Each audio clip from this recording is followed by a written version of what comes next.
kumari ni abroad dito sa Saudi Arabia.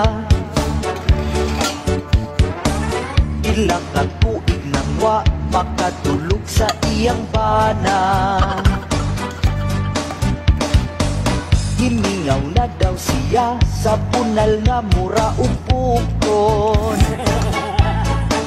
Kada kadlawon siya kamangon.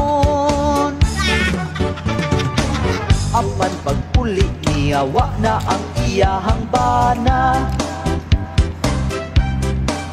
Nikuyog na sa laing babayi, kiilisan ang akong kumari.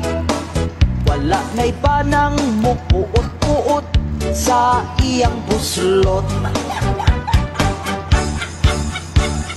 Ang iyang buhi mabasa na lagmangihi.